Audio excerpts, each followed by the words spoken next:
باللہ من الشیطان الرجیم بسم اللہ الرحمن الرحیم۔ جسے دیکھنی ہو جنت وہ مدینہ دیکھا ہے۔ الحمدللہ اس وقت میں موجود ہوں ریاض الجنہ میں، جس کے بارے میں حضور علیہ الصلوۃ والسلام کا فرمان تھا کہ میرے گھر سے لے کر مسجد تک کے درمیانی حصہ ہوتا ہے، یہ والا جو حصہ ہے یہ ریاض الجنہ کہلاتا ہے۔ اس کے بارے میں حضور صلی اللہ علیہ وسلم نے فرمایا تھا کہ حضور کا جو گھر ہے حجرہ شریف ہے، اور جو مسجد نبوی تھا اس کے بیچ کا جو حصہ، یہاں سے حضور اپنے گھر سے نکل کر یہاں سے مسجد شریف تشریف لے جاتے تھے، یہ حصہ حضور نے فرمایا کہ یہ جنت کا ٹکڑا ہے، اسے ریاض الجنہ کہا جاتا ہے۔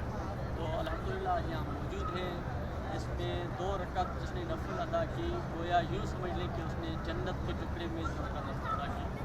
تو الحمدللہ ہم سب کی یہ سعادتیں ہیں، دعا کریں اللہ تعالیٰ ہمیں بار بار ان جگہوں کی حاضری نصیب فرمائے، اور رسول صلی اللہ علیہ وسلم کا فرمان مبارک ہے کہ جس نے میری قبر کی زیارت کی اس کے اوپر میری شفاعت واجب ہو۔ الحمدللہ یہ جو ہے آپ دیکھ سکتے ہیں، اللہ تعالیٰ ہم سب کو جس نے بھی دعا کے لیے کہا تھا، جس نے بھی یہاں پر حاضری کی، جس کی بھی تمنا ہے، اللہ تعالیٰ اس در کی حاضری نصیب فرمائے۔ تو ہمارے لیے بھی دعا کرے اللہ تعالیٰ ہر سال ہمیں یہاں حاضری نصیب فرمائے۔